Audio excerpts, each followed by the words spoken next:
So we're looking at the big stories and the big issues in crime this week with Jackie Hames. And it's interesting heading back up to Greater Manchester Police, Jackie, looking at the gun amnesty and how that is really coming into play now. Well, there was a change in legislation earlier in the year which brought into the legislation antique firearms, because the police actually been quite successful in keeping firearms out of circulation. It's getting harder for criminals to get hold of them, so they're reactivating deactivated or antique firearms. So, I mean, people say about amnesties, you know, do criminals really hand in their guns? Some do, not many. But what we want to do is keep out the ones that are perhaps sitting in somebody's loft or on the wall as a display, so that if they have a burglary and they get stolen, they're not going into the system. But we've actually got a DCI from Greater Manchester Police, Debbie Dooley. Good morning, Debbie. Good morning. And I know Greater Manchester actually was the first one to hold a guns amnesty this year, and you had yours earlier on this year, which has sparked a sort of nationwide amnesty now, which is going on. How successful was yours?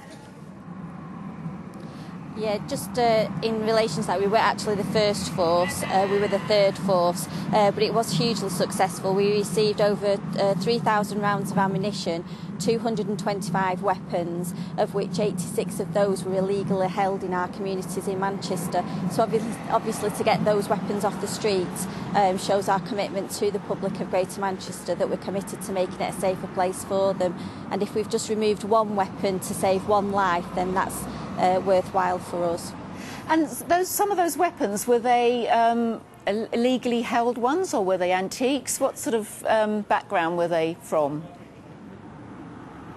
Yes, as I say, out of the 225 that we received here at Greater Manchester Police, 86 of them were illegally held, which means that the owners didn't have a licence for them. There was a variety of weapons in size and age received. We had weapons from World War II. We do have a lot of people who bring back weapons from wars as trophies. And as you said in your opening report, we do get a lot of people whose relatives die, and when they clear the house out, they find the weapons in the loft, and as you said, if we can just get them out of circulation, we may be able to save one life. And if someone's got a weapon, you know, as you've described, and they're a bit concerned about taking it in, will they be prosecuted if they declare it to you?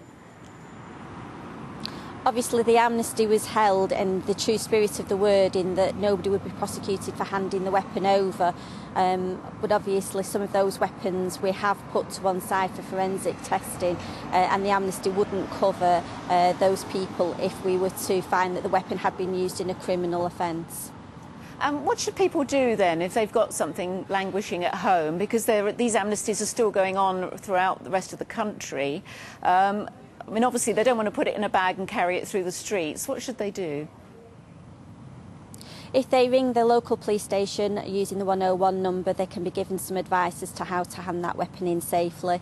I would urge anybody who has a weapon that they no longer want, whether it be illegally held or not, to contact the police to make an effort to recover that firearm so that it doesn't fall into criminal hands. As you said in your report earlier, what we fear is that if there is a burglary at somebody's address and these guns do get into the wrong hands, they can be used and take somebody's life away. Thank you very much, Debbie. Thanks for joining us this morning.